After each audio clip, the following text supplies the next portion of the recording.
A los 6 le conté a mi mamá que veía un hombre en mi habitación, le dije todo lo que me decía, cómo estaba, cómo se mostraba, que a la vez me hacía ver como imágenes, como si estuviera viendo una película, y al poco tiempo mi mamá me confirma que ese ser era el hermano de mi abuela materna, que había muerto antes que yo naciera. ¿Te acosaban en algún momento? ¿Te perturbaban? ¿Te dejaban dormir?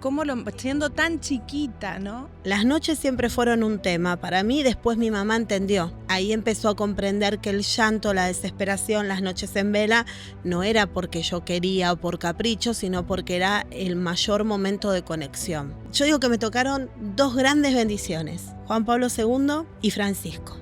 Francisco, que hablé con él, que pude tener charlas que me dieron tranquilidad, que me permitió acompañar a alguien de su iglesia, de su más sentido vínculo, y que él me dijera que no estaba haciendo nada malo, que al contrario, que avanzara, que podía hacerle mucho bien a la gente. Fue como ese bálsamo. La muerte es una transformación. Yo siempre les hago esta pregunta en el teatro o en las sesiones privadas: ¿qué creen? Si es la muerte la que duele, o el cómo, o el proceso. Y la gente te dice, me duele la muerte. No, no te duele la muerte. Te duele cómo fue, porque fue, si fue una situación trágica, si fue una enfermedad que generó mucha turbulencia, si fue un asesinato. Pero la muerte en sí, no. Quiero saber qué es el lujo para vos. El lujo para mí es despertarme todos los días, agradecer que mi alma decidió volver a este plano. El lujo son mis hijos, el lujo es mi marido, que es un compañero que pese a cualquier diferencia que podamos tener está ahí. Tomarme un mate mirando el mar, es disfrutar de cosas simples. La gente se pierde en buscar el lujo en otras cosas, que obviamente que son lindas, que quedan bien, que es un gusto, que a todos nos satisface. Pero se pierde el día. ¿Cuántos agradecen estar vivos? Háganlo, es una buena terapia.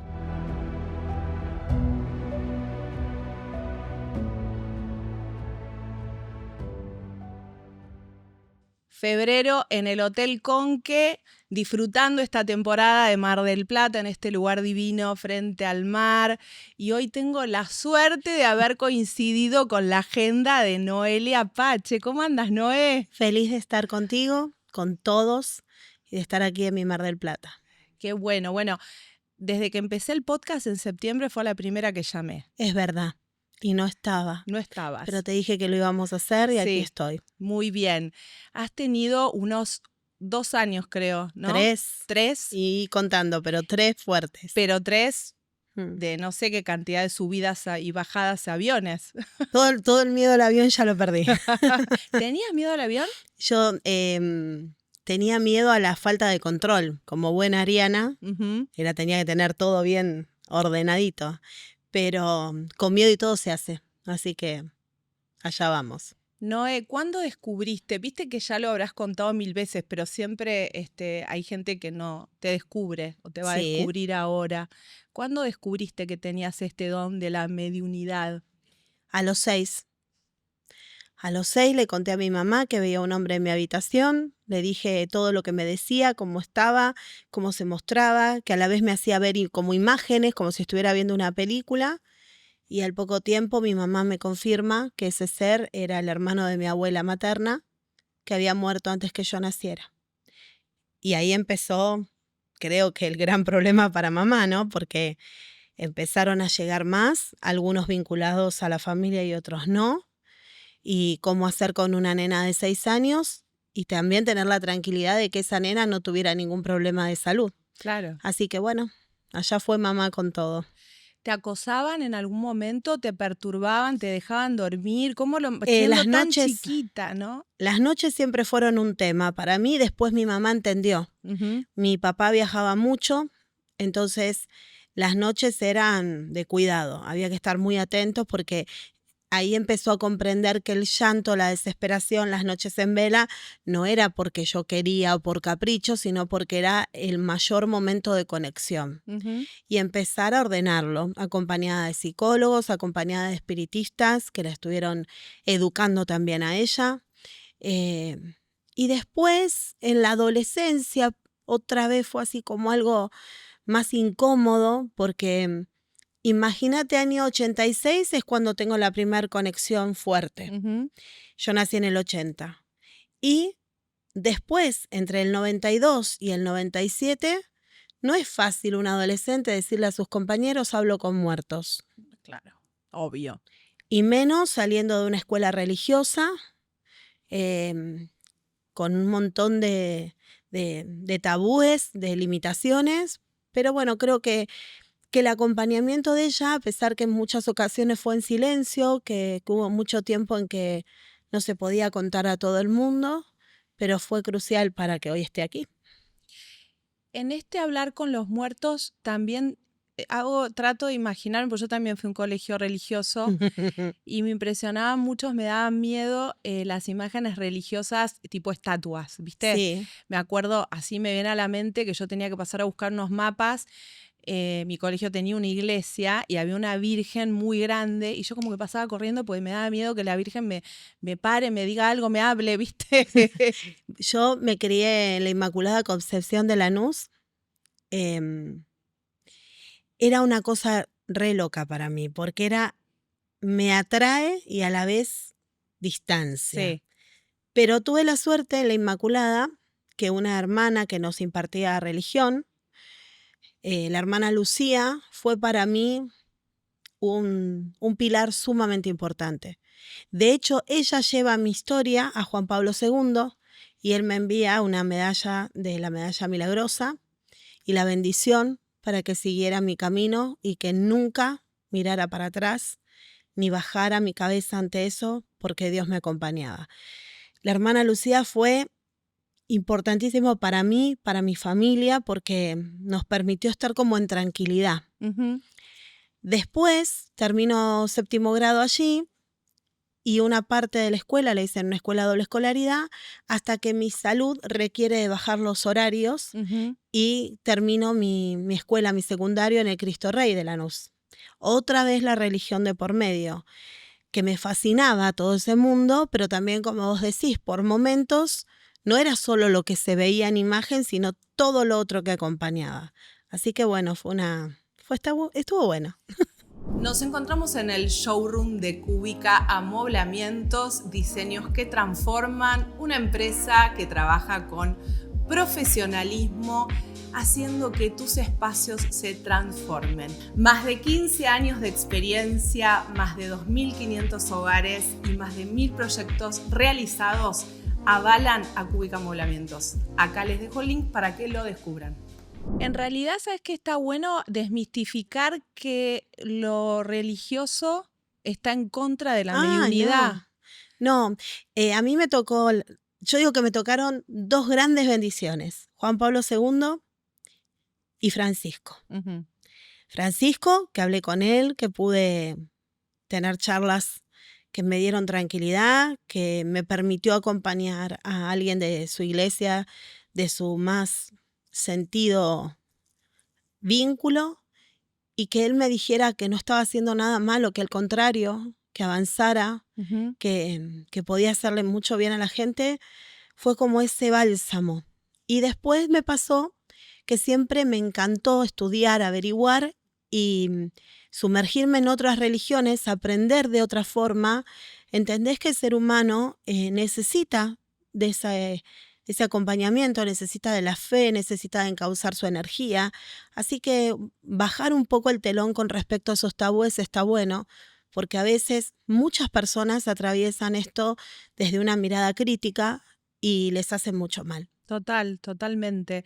Además, te escuché decir alguna vez, porque otro de los temas que por lo menos a mí, no, por ahí en momentos me da más miedo y en otros no, pero la muerte, que uno lo ve como el fin. No. La muerte que uno lo ve como que se acaba todo, y vos en una entrevista te escuché decir que todos a la noche como que nos morimos. Y En al cierta otro día... forma, sí, tu cuerpo físico relaja, los niveles de respiración bajan, los latidos también, el cerebro entra en ondas cerebrales, en megahertz que casi son hipnóticos, como si durmiera un bebé. Uh-huh. Y ahí el espíritu, que es el alma sobre plano terrenal, desprende de la materia y hasta que vuelve a pegar, ese hilo ínfimo de energía que se cruza es lo mismo que vive una persona en experiencia cercana a la muerte. Ese desprendimiento hasta que volvés a pegar y volvés a despertar es una muerte, es una transformación. Lo que pasa es que el ser humano no ve esto todos los días, Claro. no vive de esta manera. Exacto. Pero si nos ponemos a pensar, ¿quién tiene por certeza que mañana va a estar despierto viviendo el día? No, nadie, claramente. Entonces vivan a pleno el hoy. Claro. La muerte es una transformación. Yo siempre les hago esta pregunta en el teatro o en las sesiones privadas. ¿Qué creen? Si es la muerte la que duele o el cómo o el proceso. Y la gente te dice, me duele la muerte. No, no te duele la muerte. Te duele cómo fue, porque fue, si fue una situación trágica, si fue una enfermedad que generó mucha turbulencia, si fue un asesinato. Pero la muerte en sí, no. No duele. No, de hecho, si vos tenés la posibilidad de escuchar experiencias cercanas a la muerte, como me ha pasado a mí, ahí entendés que una vez que desprende de la materia, no se registra sufrimiento. Todo el mundo te dice que está en paz. Que está en paz. Es impresionante eso. Sí. Y además vos tenés la conexión con esta gente, con Sí. estas almas, ¿no? Porque es Sí, para hablar con propiedad con estas almas. Y estas almas conectan con vos porque necesitan conectar con quienes dejaron aquí por algo que quedó. Esa es la parte que no termino de... mi imaginación no termina está bien lo que preguntás. No siempre tiene que ver con algo que necesita el alma, sino muchas veces lo que necesita quien queda acá. Ah, ok. Mira, cuando las conexiones son, por ejemplo, ayer y antes de ayer tuve sesiones que suelo dar de cortesía ante personas que están en procesos muy difíciles, de unas mamás que fallecieron sus hijos. 2 situaciones distintas. Una lo matan porque el hijo estaba en un acto delictivo y otra matan a su hija en un acto de femicidio. Entonces, en ambas situaciones, más allá de lo que necesitaba el alma decir, era lo que necesitaban escuchar esas madres. Bien. Saber qué pasó. Bien. ¿Cómo pasó? Hoy temprano recibo la llamada confirmándome de la mamá del caso de femicidio, que pudo tener acceso su abogado a la información y que descubrieron que, tal como se lo mencioné, no había solo una persona en el hecho, sino 2. Las almas muchas veces tienen mucho para decir, pero otras tantas son para que resuelvan los que dejaron aquí. Eso es impresionante. Sí, suele pasar y mucho. ¿Te buscan, nunca te pasó, o sí, que te buscan a través de casos judiciales, la justicia? Sí ¿Pasa? Lamentablemente en nuestra Argentina no tenemos la protección que debíamos, que se debe, ¿no? Siempre lo que pido en Argentina, en todos los casos, en otros países también, es que siempre se acerquen la familia directa. Yo hablo solamente con familiar directo. Bien. Después, si esa información llega a la justicia y le sirve, bienvenido sea. La justicia argentina lamentablemente no responde, digamos, dando seguridad a mi persona. Pero en otros países trabajo lo más bien.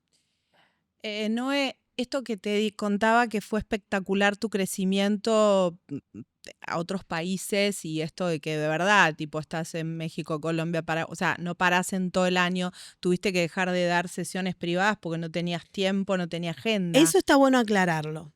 Si bien no hay turnos, se están dando, digamos, yo estoy respondiendo los turnos que fueron dados. Consultas tengo privadas, pero de turnos que dieron hace mucho tiempo ya. Bien. Hasta fines de este año no va a haber demasiada disponibilidad, no sabemos cuándo, pero por eso también la cercanía con el teatro, que la gente se pueda acercar, que tengan esa posibilidad.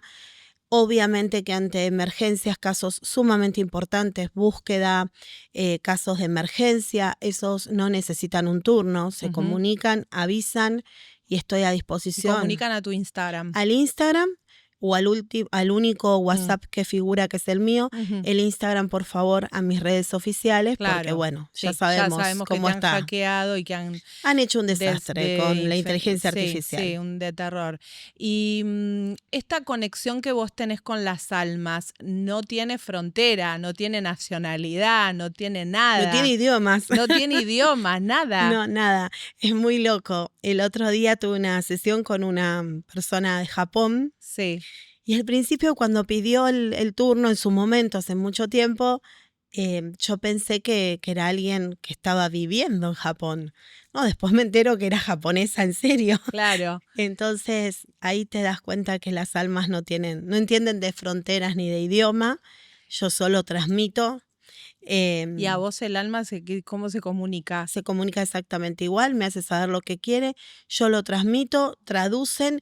En algunas ocasiones me ha pasado decir palabras en francés que, por ejemplo, yo no sé hablás, francés, no claro. hablo francés. Con el inglés, bueno, uno se defiende más, pero te quiero decir que cuando el alma tiene que transmitir, la información llega igual, al igual que cuando busco, no sé. Me ha pasado...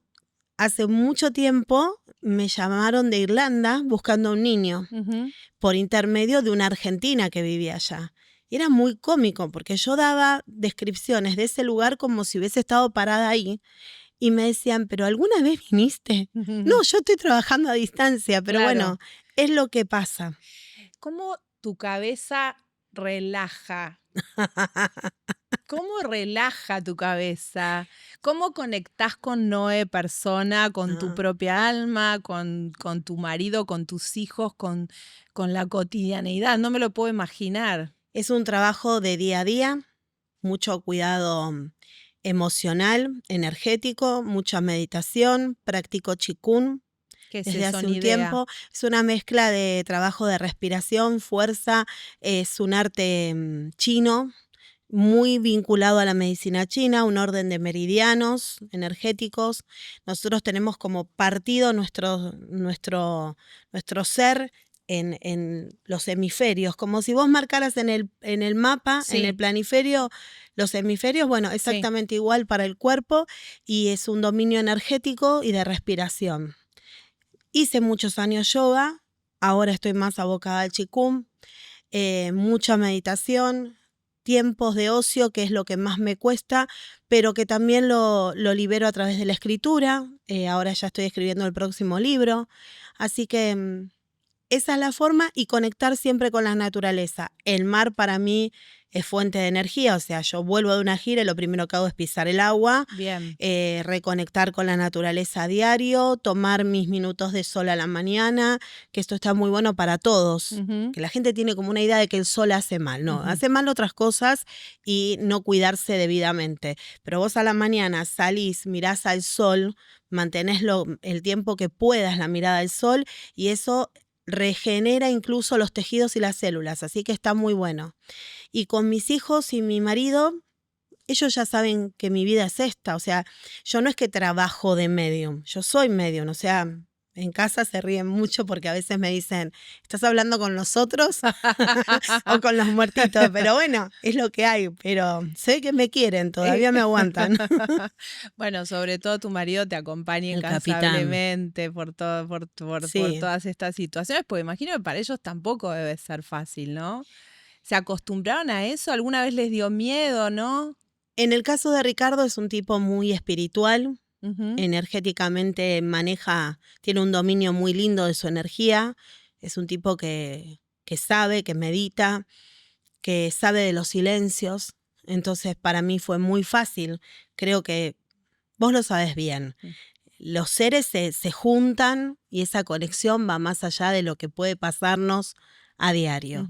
Y con mis hijos, bueno, en algún momento calculo que renegarán de mamá, pero ambos tienen su intuición, su conexión, y van entendiendo cada día un poquito más de qué se trata.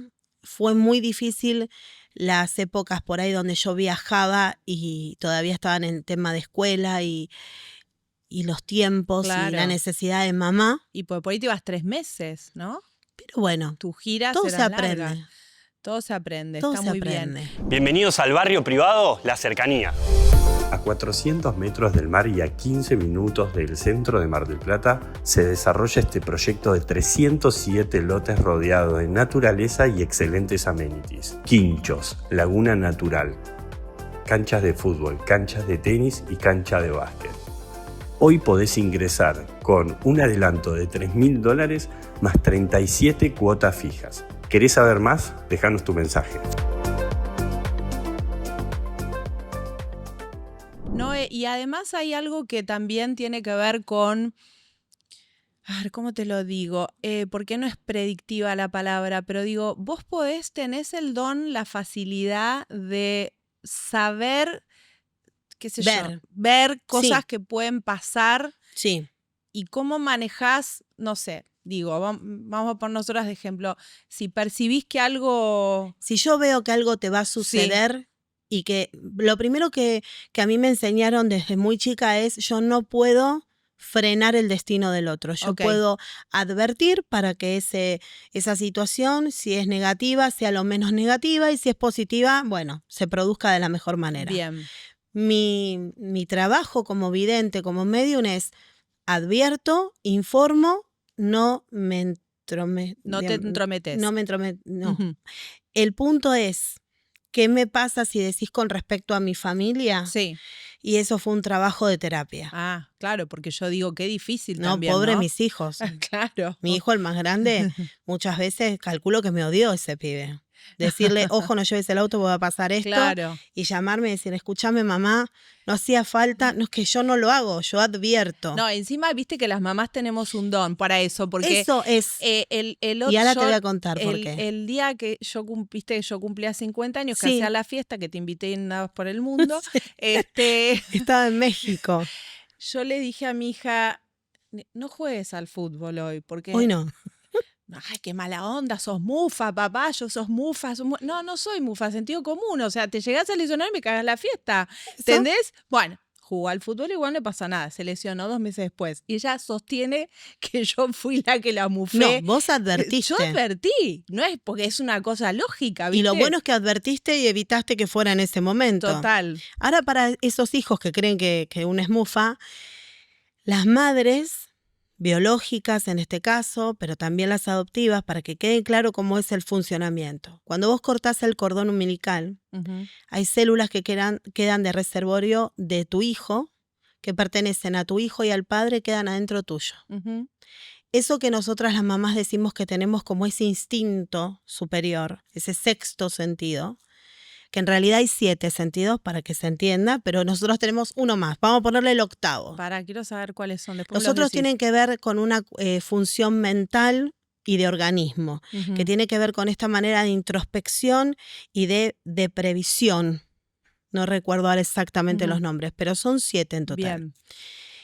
Pero ¿qué nos pasa a las madres? La madre, al respirar, activa las células que quedaron dentro de los hijos que parió. O sea, que no es que vos sos mufa, vos sabés lo que va a pasar. Incluso sabés si el otro va a estar bien, si va a estar mal, si hoy va a tener un buen día, si entró, le pasó algo o no le pasó, si estuvo descompuesto. Y eso es las células que se activan adentro. Por eso cuando vienen las mamás al teatro, que han muerto sus hijos, y me dicen, no sé cómo vivir, les digo, respiralos. Porque cada vez que los respirás, lo estás activando energéticamente, físicamente, en este plano. Qué lindo eso, ¿no? Así que decíselo para que la próxima vez que te digan mufa, decirle, te tengo que llevar acá. Así que es lo que hay. Totalmente. Pero bueno, esto que decís, además, que la gente te va a ver al teatro, ¿tenés números de gente que ya te vio en el teatro? Eso lo tiene Pablo, seguramente. Vamos a llamar a PPI. Pero sí. Creo que superé las expectativas. Mucho más, ¿vos también te visualizaste en algún momento con este presente tuyo? Mi vida yo la visualizo a diario, como quiero. Y eso es un consejo que le doy a todos. A ver, contanos a todos. A todos. Uno tiene que entender que el universo vos no le tenés que pedir, porque si no estás en carencia. Al universo vos le decís, esto soy, aquí, así se va a dar, aquí hecho está, punto. Bien. Tu mente tiene que estar enfocada en eso. Pensamiento con propósito pleno. Negatividad absoluta. Y si algo sucede negativo, nosotros tenemos que saber que eso nos trae un beneficio. Eso negativo que nos pasa puede ser algo que tiene que ver con la salud también, porque eso es lo más difícil de comprender, ¿viste? Hay un tema con respecto a la parte de la salud que es reconocer que te enfermó. Ajá. Si vos reconoces que te está enfermando, ya no es un problema, ya es un tema de evolución y de sanación. Y muchos pensarán cuando escuchen esta nota, pero si tengo un diagnóstico cáncer grado 4, bueno, la primer parte para poder sanar es reconocer qué te enfermó, quién te enfermó, por qué permitiste enfermarte.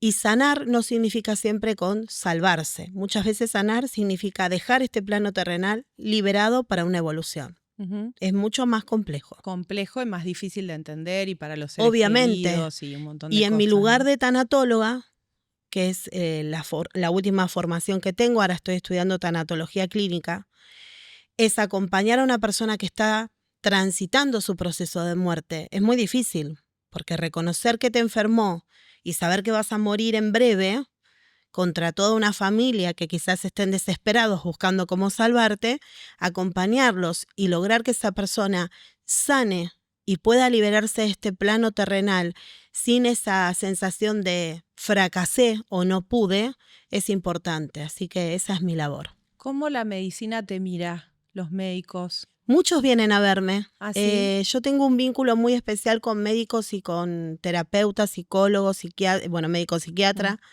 porque yo siempre le digo a la gente, a quienes vienen a sesiones privadas, a quienes vienen al teatro, que es necesario consultar al médico, Ujú. acudir a un psicólogo, ayudarse de terapias alternativas incluso, porque no podemos solo y porque ellos tienen muchísimo de herramientas para poder ayudarnos. Con la medicina hubo alguno que otro que quizás se sintió agraviado o que sintió que yo no hacía las cosas bien, pero en la mayoría de los casos, desde hace muchos años, siempre acompañando a médicos, ayudando, viendo lo que quizás ellos no podían ver, y fue muy gratificante. La primera vez tenía 18 años, internada en el FLENI, acompañando a un ser querido, que en su momento fue mi cuñada. Ella ya dejó este plano terrenal. Y muchos médicos de ese lugar pudieron permitirme esto de ayudarlos y de decirles, se ve esto, se ve aquello, revisen lo otro, no está acá, está en otro lugar. Y lo han tomado muy bien. Qué bueno eso, qué Sí. bueno, porque a veces hay como esta controversia que hablábamos hoy, ¿viste? Sí, igual cada vez hay menos, ¿eh? Menos. Los médicos también están aflojándose. Yo conecto mucho con médicos de emergencia que están ahí, al límite, constante, que tienen la muerte que pasa Al lado. al lado, y cuando vos los escuchás y te permitís que ellos cuenten su experiencia y que puedan liberarse, es mucho lo que cargan, Sí, me imagino. mucho. ¿Viste alguna vez, y con esto te tendría una hora, pero ¿viste alguna vez algún alma desprenderse del cuerpo? Sí, sí. He acompañado muchas muertes. Yo siempre Es digo, maravilloso. pero salen por, ¿cómo Sale salen? por nariz y por chakra superior. ¿Y qué es como un fantasma? Es como si vos vieras un humo. Sí.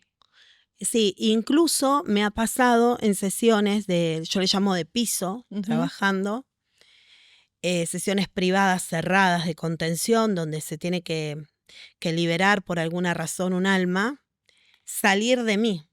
Y es ¿De vos? claro, porque cuando vos incorporás, Sí.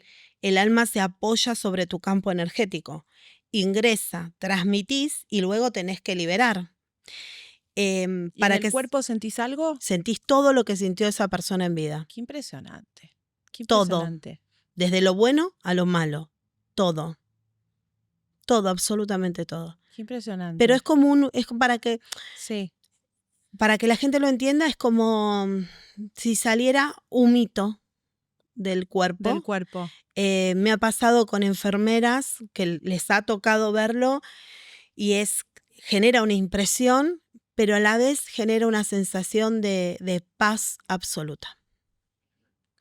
Noé, y el tema de la energía, por último. Somos energía. Somos, sí, pero el ser humano no se concibe. No la entiende todavía. Yo la entiendo. Qué bueno. Me siento energía. Sos energía, Soy está formada energía. por células, neutrones, protones y demás, como digo yo.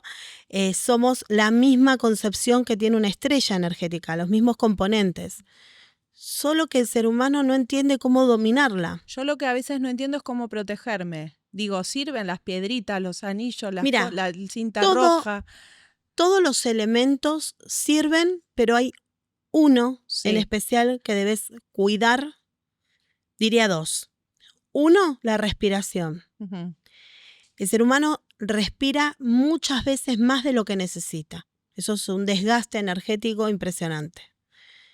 Lengua al paladar, inspiración y exhalación muy lenta haciendo apneas por nariz. Inspirás, sostenés, relajás y vos vas viendo cómo vas equilibrando tu ritmo cardíaco incluso. Y tu mente. Las cosas negativas, la maldad, la envidia, que las hay, porque las hay, llegan si lo permitís. Bien. El problema no es tuyo, es de los demás. Y si el resto se quiere fragmentar, romper energéticamente, odiando, es un problema del otro. Vos pones esa barrera. Podés visualizar también que estás dentro de una burbuja violeta y transmutás en constante. Podés hacerlo de 1000 maneras, pero todo es tu ser. Lo hemos hablado esto, porque a veces Muchas me lo has veces. dicho. Muchas veces. El resto siempre va a pensar ¿y cómo hace? ¿Y por qué? Pero poca gente se va a detener en preguntar a qué hora se levanta, cuánto lleva de su tiempo, de su vida dedicado a esto que quiere, cuánto ha postergado. Yo sé que la gente muchas veces piensa un montón de cosas. Lo sé muy bien. Sí, Igual claro. que me han dicho, si tenés ese don, ¿por qué cobrás? Claro, La eso gente sí. no sabe cuánta gente, desaparecidos que llaman constantemente y se trabaja gratis, personas que están internadas y la familia llama y no se cobra un peso. Mi labor desde lo social, yo no tengo por qué estar explicándoselos, pero bueno, el ser humano ve en el otro la queja, la carencia que tiene, entonces desespera. Nosotros no somos parte de eso, no tenés que permitir que te llegue. Noé, nosotros le preguntamos a nuestros invitados, pues es un tema que a mí me encanta, ¿qué es el lujo para ellos? Te escucho siempre. Quiero saber qué es el lujo para vos. El lujo para mí es despertarme todos los días, agradecer que mi alma decidió volver a este plano. El lujo son mis hijos. El lujo es mi marido, que es un compañero que pese a cualquier diferencia que podamos tener está ahí. El lujo es tomarme un mate mirando el mar, es disfrutar de cosas simples, de poder leer un libro. El lujo es poder escribir un libro que, no sé si a todo el mundo le gustará, pero yo sé que al menos a una persona le va a hacer bien. Para mí el lujo es ser. Me encantó. Facundo Arana dijo algo parecido. El lujo es vivir. Exacto. La gente se pierde en buscar el lujo en otras cosas, que obviamente que son lindas, que quedan bien, que es un gusto, que a todos nos satisface, pero se pierde el día. ¿Cuántos agradecen estar vivos? Háganlo, es una buena terapia. Gracias, Noé. Un placer. Me Muchas encantó gracias. que estés acá. Gracias. Éxitos, lo mejor para este año. Gracias.